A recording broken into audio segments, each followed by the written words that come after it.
Hey, you guys, Erin here. I am back with another moon update for you. Today, I'm going to be talking about the full moon we have coming up here on Tuesday, April 23rd.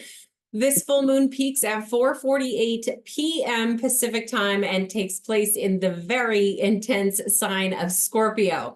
This is so interesting because we're just coming out of eclipse season, which is super intense energy. And of course, some people are going to experience extremely intense situations during eclipse season. Some people, if it's not affecting your chart too distinctively, then it's not going to be so intense for you. But I know a lot of people have been through a lot over the past couple of weeks. And then here we have, it's like basically this full moon, as we're leading up to it, it's intense, it's intense, it's intense, because we're still coming out of that eclipse season. But as soon as this full moon begins to wane, the intensity starts to die down a little bit. A lot of astrologers have been talking about how the month of April was just packed full of very intense energies. We've got Jupiter finally going exactly conjunct with Uranus in the sign of Taurus, just all kinds of wild stuff going on. So what I'm going to do in this recording is I'm going to break down, this is in the sign of Scorpio, 4 degrees Scorpio. I'm going to break down the sign of Scorpio for you, because how we want to work with this energy is it's like, this is the peak of this Scorpio energy, this peak of this growth cycle related to the sign of Scorpio that we've all been experiencing. Okay. And this is a time to be honoring our growth that's related to the sign of Scorpio. But it's also a time, as soon as that moon begins to wane, I hope I'm being clear here. So if it peaks at 4:48 p.m. Pacific time on April 23rd, by 4:49, that moon starts to wane, and we can let go of any Scorpio energy we may have picked up on that is not serving us. And again, the sign of Scorpio, hands down, is the most intense sign of the zodiac, the sign that deals with incredibly intense emotions. Okay, but it's such a wonderful sign. One of my favorite signs of the zodiac for sure. Okay, so I'm going to break down this sign of Scorpio for you. I will also, of course, be pulling up the chart that we'll be experiencing all the, planetary energies, all the astrological forces at the time of this full moon, and breaking that step down for you guys. But I also want to talk about certain parts of the body that are ruled by the sign of Scorpio. Scorpio rules some very interesting parts of the body. So it's a good idea. We want to pay a little extra attention to these parts of our body for this kind of lunar transit. Okay, I'll just point this out right now. Yes, as a lot of people know, the sign of Scorpio rules the genitalia. Okay, but it also rules other parts of the body. It rules the entire excretory system. Okay, we're talking about the colon, the sweat glands, all kinds of very, very important parts of our body. So I'll be mentioning some potential remedies to really just help support these parts of our body during this kind of transit. And I will also be talking about gemstones that resonate well with the sign of Scorpio. As many of you know, what I like to do anytime we have a full moon, I pull out my journal. I write down the growth that I've experienced that's related to the sign the full moon is taking place in. And I also write down what I want to let go of. I find a special place for that journal. Lately, I've been putting it on my mantle above my fireplace. And then putting a few gemstones that resonate well with the sign the moon is transiting through, or just the overall astrological forces that we are receiving. It's like it makes the words that I just spelled out have a stronger connection, a stronger force with those astrological forces. Okay, so there's that. Now, let's start by talking about the sign of Scorpio.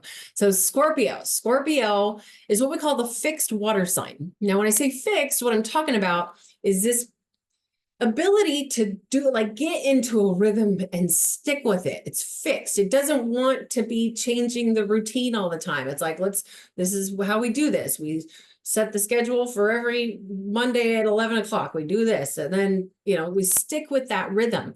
And in the element of water, all the water signs, Cancer, Scorpio, Pisces, are very strongly associated with emotions, feelings. Okay. Now, the sign of Scorpio is the one that feels things intensely. Okay. Because it's ruled by Pluto and Mars. Now, in real traditional ancient astrology, Scorpio is just ruled by Mars. And in modern astrology, it's ruled by Pluto. And I think a lot of astrologers agree at this point that it's ruled by both. I completely, especially once you understand the map of the zodiac and why the planets rule certain zodiac signs in traditional astrology, But then not considering Pluto as one of Scorpio's rulers just doesn't really make sense to me. And I'll explain to you why. The sign of Scorpio, the motto for the sign of Scorpio is I transform. Okay, it's the sign of transformation. Now, Mars, being one of Scorpio's rulers, Scorpio's traditional rulers, Mars rules our physical drive, okay, our physical willpower, our muscles and our adrenal glands. Mars is piercing. It will pierce through things, just like the sign of Scorpio is piercing, very magnetic energy. But then Pluto, what Pluto rules is our spiritual drive, our spiritual willpower. Pluto rules the psyche. The sign of Scorpio has a lot to do with the psyche. It's actually quite psychic energy. Okay, so in fact, Pluto's job, okay, all those things have certain jobs. Okay, that's at least the way I like to describe it. And Pluto's job is to influence a powerful transformation. In fact, Pluto rules things like sewage, because it flushes things out. Pluto rules things like decomposition. Okay, the sign of Scorpio is really like the sign of death and rebirth, that's the whole process of decomposition and then regeneration. Okay, that's why I can't take Pluto out of being one of Scorpio's rulers. To me, it's both. But taking that into consideration, Mars, fierce energy that comes through, and then Pluto, very powerful energy that comes through. The sign of Scorpio is very, very powerful. Okay, now there's a few Scorpios that I've given readings to. They're like, I don't feel very powerful. So I really want to make it clear that just because somebody's sun is in Scorpio does not mean they're going to be fierce and powerful, okay? Because there's so much more to the natal chart. But also take into consideration that if you are a Scorpio and you don't feel powerful, you don't feel intense, you don't feel psychic, there's probably something underlying. There's something going on in there. More than likely, you are more powerful than what you actually realize, okay? So that's the sign of Scorpio. I don't think she would mind me sharing this. She was actually pretty willing to talk about these things. My mother was a double Scorpio, and she was very fierce, very, very powerful. She was an emergency room nurse for 30 years. And that's something else about the sign of Scorpio. A lot of Scorpios, well, I should say this. If you go to a hospital, especially an emergency room, an intensive care unit, surgery, the nurses, doctors, a lot of them will be Scorpios or have like their Mars in Scorpio or be a Scorpio rising and their moon in Scorpio, because they can handle the intensity of this, the being in an emergency room. It's like actually the sign of Scorpio has a lot to do with the blood. Okay. And can handle blood. Again, that doesn't mean that every single Scorpio out there is going to be okay with doing surgery or being okay in intense situations. For some Scorpios, that would be way too intense for them to handle. Okay. Now also, the sign of Scorpio, I already mentioned that the motto is I transform. I will say this too, though. I've also heard more in modern days that a motto for Scorpio being I desire, which I can understand that. The sign of Scorpio is very, very desireful. It's a very passionate and devoted energy. And I'm not just talking about sexual passion. I'm talking about passionate about life, passionate about, what it is you're doing, whether it's your work or your partner that you're devoted and passionate about, your children that you're devoted and passionate about, your studies that you're devoted and passionate about. The sign of Scorpio tends to be really good at research. Okay, that's one of the reasons I love this sign of Scorpio. It's actually very strongly associated with things like things that are of an esoteric nature. Okay, in fact, going back to Pluto is actually Hades in Greek mythology. Okay, now Hades is really the ruler of the underworld. Okay, and there's this fantastic story. There's actually a couple different versions. I don't want to get too carried away with details here, but the basics of the story is that Hades, the ruler of the underworld, kidnapped Persephone, took her into the underworld and exposed her to all the dark, scary, things like shadowy stuff, that sort of thing. And in one version of the story, she escapes. Another version of the story, Hades let her go. But regardless, she comes back up to Earth, and she was extremely empowered through that process. That was her process of transformation. That's Pluto and Hades, the connection there. Okay. But that's where I'm going with this is sign of Scorpio, being so passionate and connected to things that are of like a psychological nature. Okay, researching things like this. In fact, if you're somebody who really enjoys that sort of thing, if you like studying, which I personally do, I love reading esoteric books, this is a really good time to do it. But I will say, keep yourself protected, grounded, stable. I like to protect myself with gemstones and just making sure I go out and touch my feet on earth plenty of times throughout the day. And just overall envisioning some sort of like a gold and white light around myself when I'm doing that, when I'm dabbling into that kind of research, because it is very, very intense, and you can expose yourself to energies of the unseen forces, which are not always all light and floaty. Okay. In fact, the sign of Scorpio, when the sun moves into the sign of Scorpio, that's Halloween season. That is really said to be like the time of year when the veil between worlds is thinnest. The sign of Scorpio, when the sun moves into the sign of Scorpio, Scorpio season, that's when things start to die. Okay, I'm talking about like plants. In fact, somebody has been growing my own food for a very long time. It's just like almost heart-wrenching that time of year, watching the squash plant finally die and the tomato plants. That's when things decompose and go through that transformational process, the death and rebirth process. That's the sign of Scorpio. Okay, so we covered that it is the fixed water sign. We covered that it is ruled by Pluto and Mars. The motto is I transform. It's most commonly represented by the scorpion. I don't want to go into all the little details. There's plenty of YouTube videos that you can watch. If you're watching this on YouTube and you like to watch videos on YouTube, there's plenty of really in detail information about all the little symbolism with the sign of Scorpio. But I'm just going to stick with the sign of Scorpio being represented by the scorpion. Okay, the scorpion can have a very lethal pinch. The scorpion is very, very mysterious. Okay, the scorpion, and again, that doesn't mean that every single person who is a Scorpio is going to have this lethal pinch. A lot of them could be super chill. And again, it could sometimes be extremely mysterious people. Really cool energy though, really, really cool energy. So mostly the point I'm trying to make here is, how have you grown in these ways? And also keep this in mind, the sign of Scorpio is a very, very sexual energy. And, I understand that this has a lot to do with my position, my career, what I do.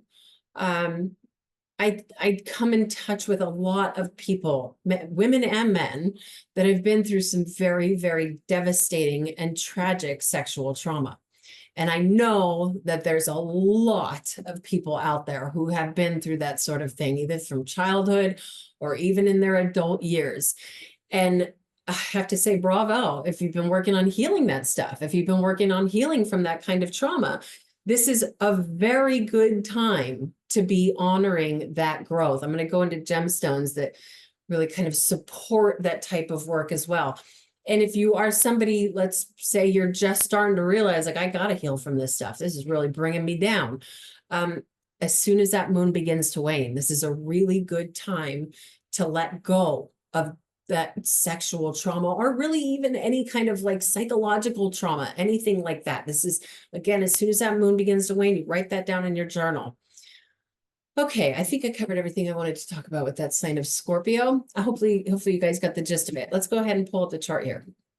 Okay, so for those of you who are new to my recordings, I work with geocentric Western astrology. So with that said, what we are looking at here is basically a snapshot of the tropical zodiac at the time of this full moon.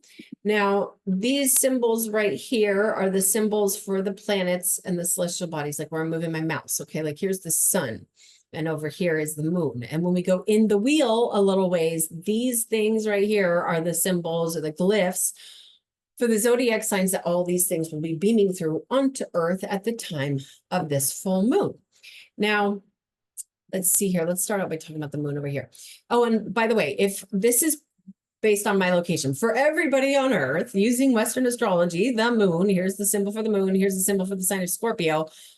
We're all going to be experiencing this full moon at 4 degrees and 18 minutes, Scorpio. But if you take the time to look this up in your own location and you don't live anywhere near California, then the whole zodiac is going to move based on your location. So if you see the moon is up here, that's why. But you're just living in a different location than me. So this is based on my location. But again, for all of us, this full moon takes place at 4 degrees and 18 minutes, Scorpio. Okay, now 4 degrees, this is the very beginning of Scorpio energy. So this is very pure scorpionic energy. And then here we have the sun in the sign of Taurus. I am so delighted to have Taurus season here. The sign of Taurus is very grounded and very stable. I'll be putting out a new moon in Taurus video here over the next couple of weeks. Taurus is a very stable, grounded, calm, patient energy.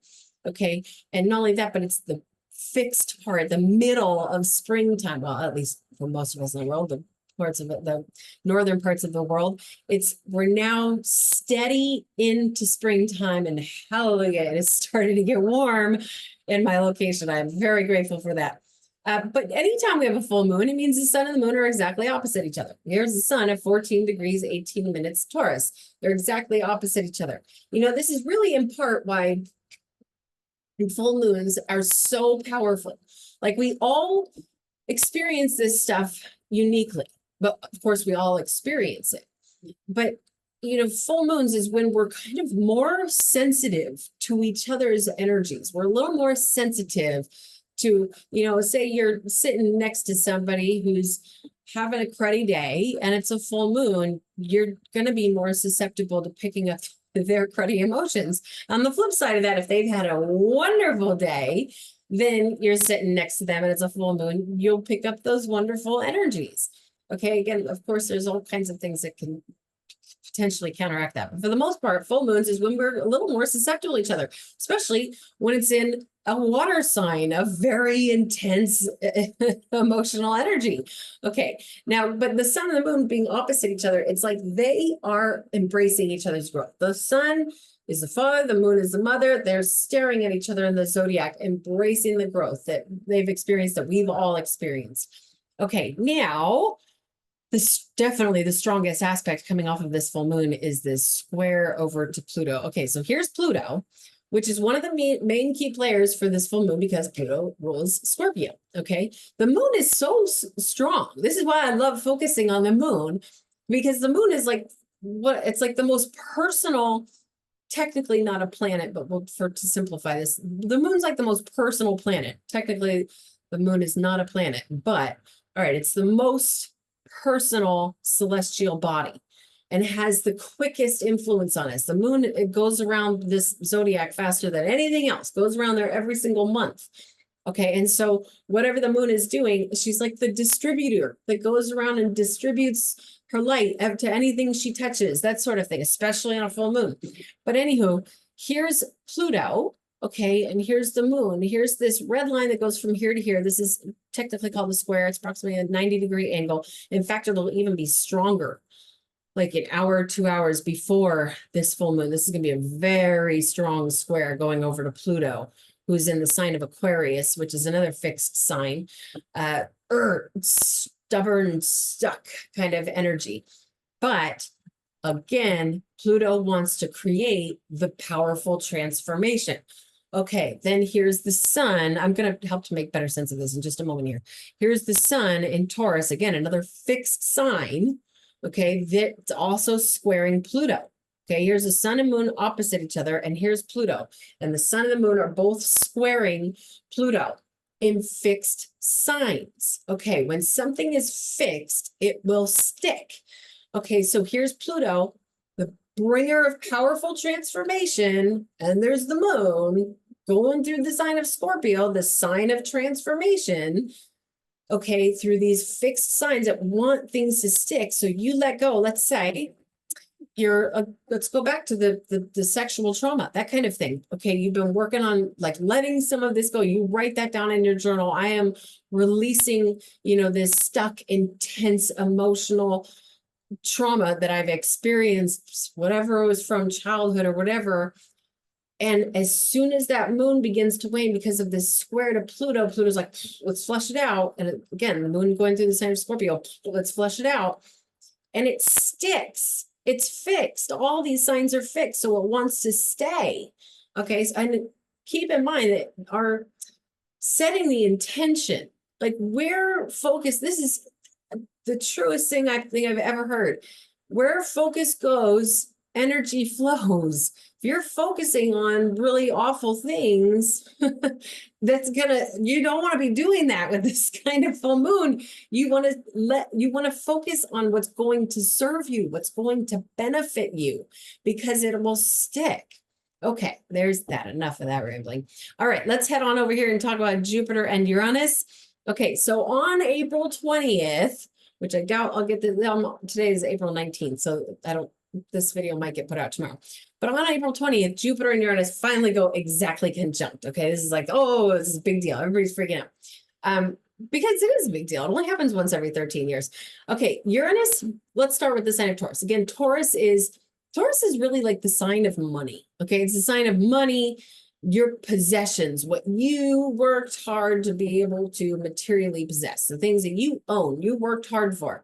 Okay, but it's also, again, this very steady, slow energy, the sign of Taurus. It's the bull that doesn't like to budge. Okay, and here's Uranus, which is electrical. Uranus is like sticking your finger. Oh, darn, I forgot what it was. Hank, if you're watching this, I can't remember. Remind me, you left a comment describing Uranus and Taurus's energy. Please remind me of what that was if you're watching this. But it's like getting zapped. It's the Uranus energy is like sticking your finger in a light or an electrical socket and getting zapped. That is Uranus's energy. Uranus likes abrupt changes. Uranus likes surprises. And the sign of Taurus is like, oh, I don't like to be zapped. Taurus wants to be strong and steady and doesn't really want to budge, but Uranus is making it budge. And it has been since 2018. Uranus moved into the sign of Taurus in 2018. We're talking about major changes with money and finances, food. I've talked about this in almost every single video, so I don't want to get repetitive, even though I've already been repetitive with it. Jupiter comes along, and Jupiter comes up and gets close to Uranus, and all of a sudden that Uranus energy gets bigger. Jupiter is the great expander. Okay, but another thing to mention here is that both of these guys, Uranus and Jupiter, want freedom in their own little special ways. They want freedom. Uranus is like an abrupt freedom fighter. He's going to go throw riots on the streets because he's sick of, government holding people down. That's Uranus energy. Uranus is the rebellion. Okay. And then Jupiter is more like charitable freedom. Jupiter just wants to be free and adventurous. Jupiter wants to go travel overseas freely. Jupiter doesn't want to have to deal with things like passports. Jupiter wants to be free to do what he wants. And both of these guys, Uranus and Jupiter, both want that freedom, and they're connecting, they're blending together in that sign of Taurus. So again, Taurus, be thinking about this, big changes with things that involve money, material possessions, food. And now that's as a collective. It's so important for everybody to keep in mind that this is so unique to each and every one of us. Do you have anything in your natal chart near, say, between 20 and 23 degrees Taurus? That's a big one. Or if you have something near or between 20 and 23 degrees of Virgo or Capricorn, these guys are shooting harmonious rays at that. There's something in your life, and it could, whatever house and sign it's coming through in your natal chart is going to show you how this is going to manifest for you. Okay, enough of that. Let's talk about this North Node and Mercury being right next to each other. This is so wild, man. Okay, so here's the North Node. That brings the energy in. North Node pumps celestial energy into Earth. Okay, and so it's going through the sign of Aries all the way till January of 2025. So we're all getting pumped with this Aries energy. Aries is the aggressive warrior of the zodiac. Aries is a fantastic energy. Aries is, it's the cardinal fire. When I say cardinal, I'm talking about force. When I talk about fire, I'm talking about energy. It's forceful energy that comes through the sign of Aries. And we're all receiving that because it's the North Node pumping that Aries energy into us. But here we have Mercury, and Mercury's in retrograde until the 25th, I believe, a couple days after. I believe that's right. It might be the 29th, might be the 29th. I can't remember. But anyway, Mercury is still in retrograde for this full moon. But what's going to happen here is, so Mercury is going retrograde, going back to the North Node. And when Mercury is in retrograde, has been in retrograde, but then right before Mercury goes what's called stationary, or it's like Mercury's no longer moving backwards. Mercury's going to stop for a minute. And when Mercury does that, Mercury goes slower and slower and slower and slower until it's just like, you know, if you're driving backwards, you don't necessarily want to like slam on the brakes really fast. So you're going to hit the brakes slowly so that your stop isn't so abrupt. So there's like this, when that happens, when Mercury's going slower, it creates this energy of being able to focus. It's very, in fact, when people are born, when Mercury is going slowly, a lot depends on some other things in the chart, but for the most part, when somebody's born with Mercury going slowly, either just about to go retrograde or just coming out of retrograde, Mercury just moving slowly, these people can have a very strong tendency to focus and concentrate on something. Okay, so that's Mercury, even though in retrograde, which is a little wonky, just like reevaluating situations, but with concentration, that's coming through with a lot of energy because Mercury's right next to the North Node. Oh boy, that's, you know, I visualize it and feel it throughout every cell in my body, but it's difficult to interpret. It's difficult to put into words the energy of this sign. If you have anything in your chart, mirror 15 degrees Aries, say between 14 and 17 degrees Aries, woo, there's a lot. It's like the North Node and Mercury. There's mental function. Aries rules the brain, the top of the head, the pineal gland. So it's like, and Mercury rules mental function, nervous system. So it's like, wow, a lot of stuff coming in hot there. So be paying attention to that in your natal chart as well. Okay, now here's Chiron still going through the sign of Aries, trying to get us to heal ourselves. Okay, Chiron, the wounded healer, going through the sign of self. Right here is Venus, which Venus is, I personally really like Venus in Aries. My Venus is in Aries, and I don't mind it there. It's not necessarily her favorite spot to be, but Venus is the planet of love. Venus is the influencer of love. And again, Aries is the aggressor. And so I like Venus there. I think she's like kind of revved up there in the sign of Aries. But Venus is also, she's kind of like the antidote for everything. Okay, and that's maybe an exaggeration, but Venus is just absolutely lovely. Venus influences harmony and people getting along. She also influences romance, that sort of thing. Look to see in your chart if you got anything near 23 degrees Aries. Venus might be trying to send you a little romance, especially with this full moon in Scorpio.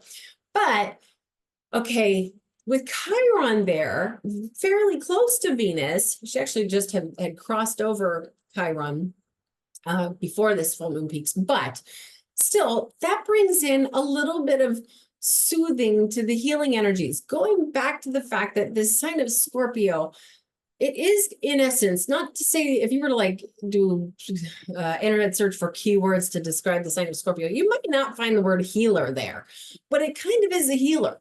And the sign of Scorpio is, because again, like working in, surgeries and hospitals and that sort of thing, being able to handle really, really intense situations, that sort of thing. And being a feeler, really all the water signs can kind of be good healers because of the empathy that comes with it. But then we think about the devotion and the passion that comes through the sign of Scorpio. And whether it be sexual trauma or just trauma related at all, okay, letting that stuff go with this when the full moon's, beginning to wane. But also we've got Venus, the soother, as in she's soothing, next to the wounded healer, all coming through the sign of self, the aggressor, the warrior of the zodiac. So take that as you will. basically this whole sign of Aries is kind of lit up. I mean, honestly, if you've got anything between 14 and even 30 degrees Aries in your natal chart, there's some activity going on there, no doubt. Okay, now we've got, all right, let's start with Saturn. Saturn going through Pisces. Saturn going through Pisces until the end of February of 2026. Saturn, the discipliner. Saturn, the one that says you don't get to have fun until all your work is done. Going through the sign of Pisces, the mystical sign of Pisces. Let's be responsible with our spiritual work. Okay, let's be responsible. Honestly, the sign of Pisces can be pretty strongly associated with the study of astrology itself. You'll find a lot of astrologers are Pisces. Certainly not all of them. There's other signs that can make incredible astrologers as well. But the sign of Pisces, because it's like the mystic. It's actually Pisces is like kind of Scorpio's sister sign. They're both these water signs, very, very different, but all about feelings and emotions and that sort of thing. Pisces is a little bit more of a weepy energy versus Scorpio is a little bit more of an intense and fierce emotional energy, but they're both psychic energies. They're both very intuitive energies. Okay, so going back to Saturn here, going to the sign of Pisces.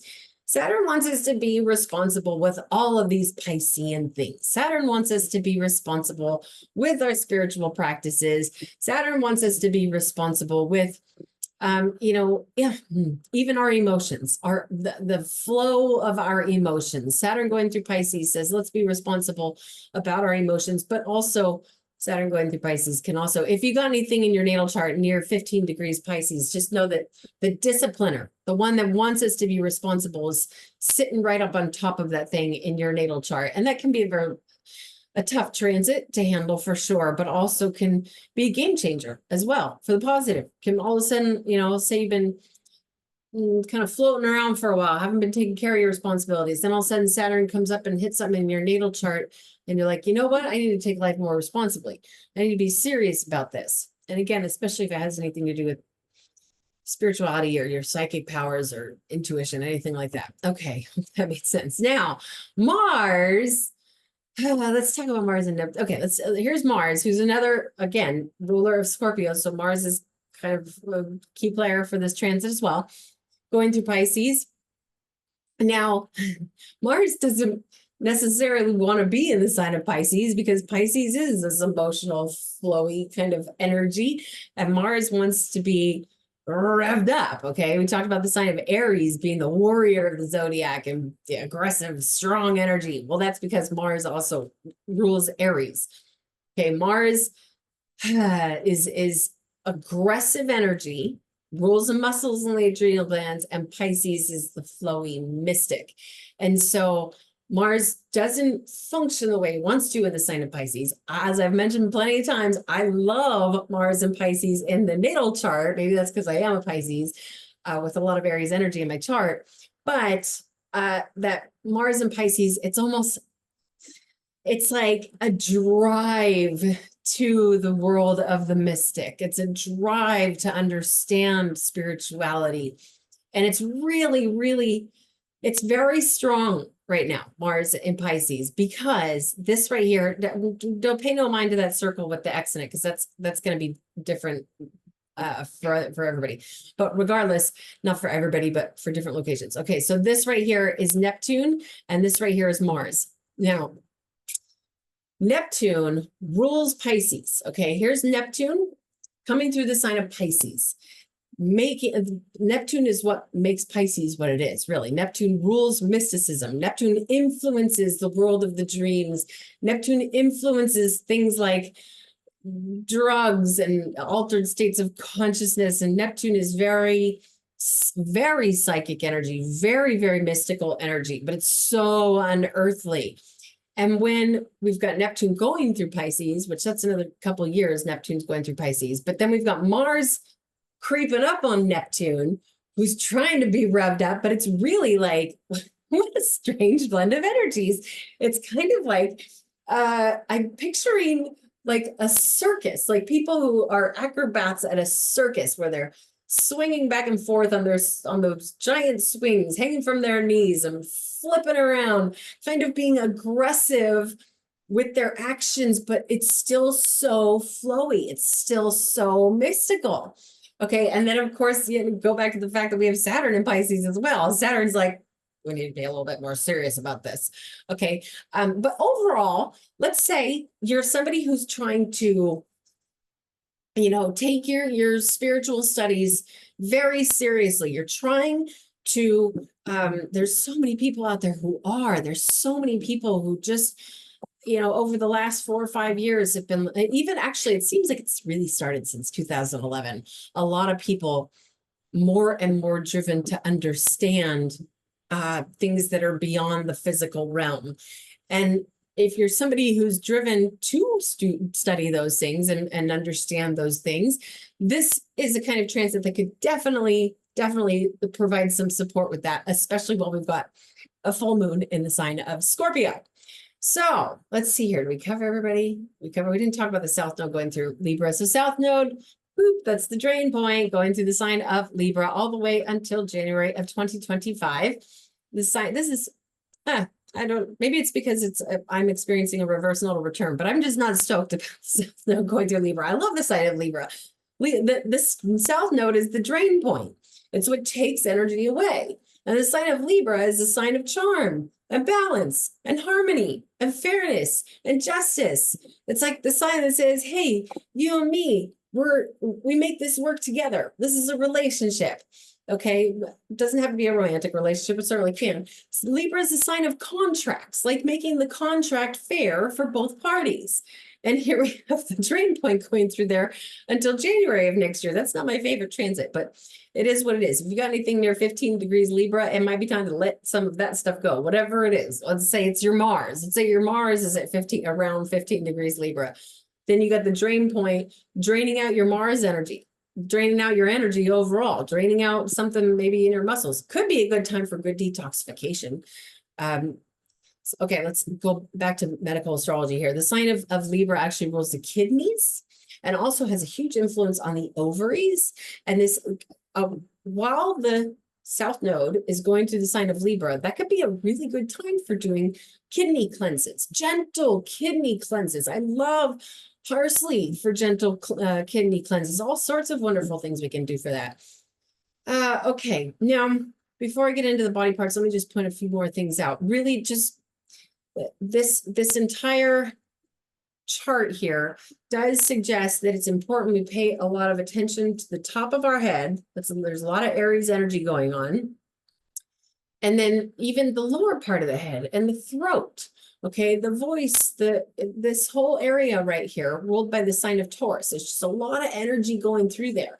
But then we've got Pisces here, which rules the feet, but also has a massive influence on the lymphatic system. Okay, in fact, what a strange blend of energies going through here with the sign of Pisces. It's like there's some that totally support, I would say very, very gentle lymph exercises could be really good, but be gentle, like slow motion, tapping, that sort of thing. If you don't know what tapping is, I do encourage you to look into that. I would not be doing anything aggressive with lymph nodes. Yoga poses, that sort of thing could be really good as Pisces rules all that stuff. Also, you might want to be careful with your feet. Some of your feet might be feeling a little extra sensitive. Okay, now I think we'll leave it there. Let's talk about Scorpio's body parts. Okay, so Scorpio, anybody who studies the basics of medical astrology knows that Scorpio rules the genitalia. Okay, so with this kind of transit, a full moon in Scorpio, might want to be a little bit mindful of that. Be careful with your sexual energy. Really. I mean, of course, do what you want to do. It's a free world. But at the same time, be mindful with your sexual energy with this kind of transit because, again, the genitalia can become more sensitive. And what I mean by that is that you could be more susceptible. The sign of Scorpio is actually very strongly associated with parasites. Parasites are said to be far more active, which I completely get on board with that. That makes all the sense in the world to me, that parasites become more active when we have a full moon. So picking up other people's energies, and again, all these fixed signs, and that's square to Pluto. You don't want to pick up some sort of STD and have it be fixed in your body forever, that sort of thing. So it's just a really good idea to be careful with that kind of energy. But then at the same time, if you got a romantic partner, it could be a really nice time for, you know, that sort of thing. Okay, now also in the body, Scorpio rules the entire excretory system. I'm talking about the colon, even parts of the bladder, okay, the sweat glands, the nose, any part of the body where things go out are ruled by the sign of Scorpio. So with that said, this is a really good time to be taking advantage of the excretory system, be flushing things out of our body. Okay, let's start with it. Let me digress for a moment here, talking about how the sign of Scorpio is a lot of people who have a heavy dose of Scorpio energy in their natal chart, especially Venus in Scorpio. There's other placements that this can happen as well. Will deal with things like candida or yeast infections in the genital, which is basically parasites, okay? It's like they can deal with parasites. Certainly not all of them. Please do not get me wrong if you're a Scorpio. Don't be freaking out that you got parasites. Honestly, we all have parasites. There's no way of arguing that. We all have parasites. I don't care how healthy, I don't care how many detoxes you've done. We all have a certain degree of parasites. But if we can minimize them and take better care of ourselves and do things like flushes and cleanses and detoxifying, that sort of thing, then we can minimize those parasites. And again, this is a good time to do that. But okay, so parasites involve things that are of, you know, just kind of a strange nature can go on with the scorpionic energy. Olive leaf extract is fantastic and not only that, but pretty darn affordable. It kind of depends on what brand you're going for. I really like the brand Gaia. They have it in a tincture form. They also have it in capsules. Olive leaf extract. Of course, I'm not a doctor and I'm not offering any kind of medical advice or opinion. You should always, you know, look into this stuff yourself. And if you got a healthcare practitioner, you should always check in with them. I'm supposed to say that, by the way, but this olive leaf extract can be really good for flushing those things out. Again, you want to be careful because you could potentially be allergic to olive leaf extract, or, you know, maybe you're overloaded with parasites and you take something like this and you have a really awful experience. If you do anything like this, again, I'm not a doctor and I'm not offering any kind of medical advice. Basically, what I'm doing is talking about experiences that I have been through in my own life, stuff that I've learned all kinds of wonderful information through the Academy for Astrological Medicine, through the Mind Body Institute. There are all kinds of, you know, taking nutrition classes, detoxification classes, all sorts of things. But from my experience, and not just my own, I've heard this from many, many other people, that if you like don't follow the directions very well or something like that, and you're fighting parasites and you take something that's anti-parasitic or antifungal or whatever it is, and it hits you really hard, you might have a tough time going to work that day. You might have, and because a lot of times this stuff will affect the colon and what's coming out of the colon. And I'm talking about this stuff because all this stuff is ruled by the sign of Scorpio. Okay. And you could deal with abdominal pain, all kinds of strange things. So just be really, really careful about if you're, you know, dabbling into this kind of stuff. Personally, I love herbal medicines. I love them. I love them. I love them. I would choose an herbal medicine over anything that I could possibly get from a doctor or a hospital, that sort of thing. Prescriptions. I would take herbal stuff over any kind of prescription any day. Okay. But again, it's good to be mindful about this stuff. Now, what was I going to say next? What can happen with the sign, especially with a full moon in Scorpio, is say you take something that's anti-parasitic, you take something like olive leaf extract or even garlic. Reading raw garlic is a super strong anti-parasitic, and it gets flushed all, you're killing parasites going through your body, and then goes pushed into your colon. Okay, then what can happen with this kind of Scorpio energy is it can leak through the colon and end up in your blood. Okay, the sign of Scorpio is also fairly strongly associated with the blood. Okay, toxic blood, that sort of thing. So leaks into the bloodstream, and then this becomes a systemic issue. So with that said, which again it sounds scary, but it's super common. I think probably most people have this sort of thing going on and are just completely unaware of it. But with that said, something like beet or just red beets. Red beets are the best. If you can manage to eat some sliced red beets, I like to do red beets soaked in apple cider vinegar with salt, but I have a weird palate. Most people wouldn't want to eat the things that I enjoy eating. But you can also, if you like beets, they're great. You know, raw beets they are the most nutrient dense. They're the most detoxifying. But you know, if you steam your beets or whatever, they're still going to provide some medicine. But you can also just get beet powder, like in capsules, or just beet powder, and put it in a smoothie, that sort of thing. It's very sweet. Some people can't stand the taste of beets, so you know, of course, take that into consideration. Beets are very strong, but they can cleanse the blood. Okay, so that's another thing that can definitely be beneficial with this kind of transit. The other one I wanted to mention is something called, I should have grabbed my bottle of it, something called Oxy Powder from Global Healing. Okay, and when I talk about Oxy Powder, a lot of people think I'm talking about like stuff you put in the laundry. It's actually a good colon cleanser, and it's very powerful. And it's for somebody who is, say we're having this, you know, full moon in Scorpio, and you have not had healthy bowel movements in a while. This Scorpio moon, full moon in Scorpio, could really create some pretty serious problems. But cleansing that stuff out, flushing it out. Oxy Powder from Global Healing is a fantastic supplement for that sort of thing. Really good for just flushing out the whole system, keeping the body clean. Okay, I think I'm going to leave those there. So let's talk about gemstones. So the zodiacal dedicated birthstone for the sign of Scorpio is topaz. And unfortunately, I don't have any topaz. I actually do. I had a tiny little piece, but as I've mentioned in a couple of other videos, when I moved into this place, there's got to be a box somewhere that I can't find. Maybe I left it at my other place, my old place, that there's some gemstones in there that I just can't find them anywhere. So unfortunately, I don't have a piece of topaz to show you, but topaz is a fantastic stone, very, very powerful stone. Clearly not everybody's got a topaz laying around. In fact, you might even want to be mindful of, it's so powerful. Topaz can be so powerful that you might actually want to be a little bit careful about wearing topaz on your body. And I'm just going to leave that there. Might just want to tap into it. If you've got a topaz and you've been wearing a topaz ring for the last 10 years, see what happens if you take it off. See if you notice anything different. For the most part, you're probably gonna be fine, but topaz is, again, a very, very powerful stone. Okay, so the next one I was going to mention is shungite. Shungite is one of my favorite stones. Shungite, the reason I wanted to pull this out is it really resonates well with the sign of Scorpio, but it's also super protective. Like I talked about, this is like, whoa, intense energy coming through the full moon in Scorpio, and shungite can be very protective for that sort of thing. Not only that, but shungite's just a good one to keep around Pluto going through Aquarius.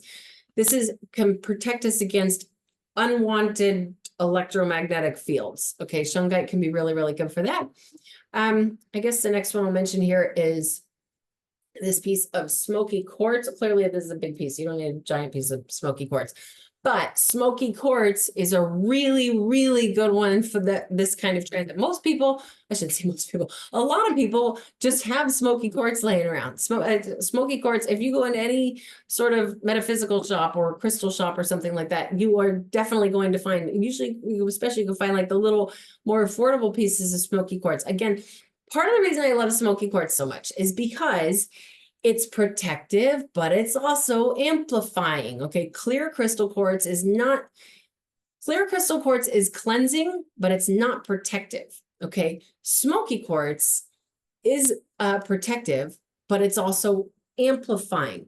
Clear crystal quartz is pretty much only amplifying. Again, cleansing, but it just, like, I wouldn't want to sit here. I don't have any clear crystal quartz here, but I wouldn't want to sit here with my clear crystal quartz, you know, with my devices. Of course, I've done it just to, you know, show people clear crystal quartz, what it looks like, but it's amplifying. Or if you're in a really horrible mood, a horrible state of mind, you might not want to sit with a piece of clear crystal quartz, because again, it can amplify it unless you're very specifically using it to cleanse that energy.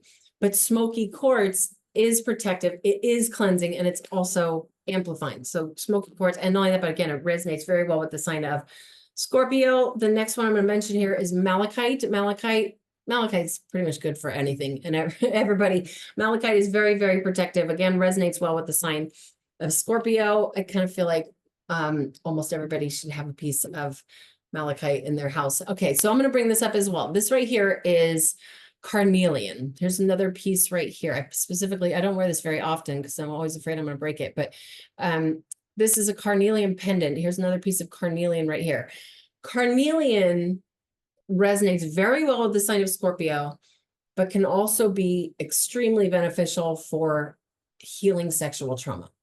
Okay, getting more comfortable with sexuality. I mean, again, that sign of Scorpio has a lot to do with that sort of thing. So those are the stones that I will be working with this full moon in the sign of Scorpio. I will leave that there.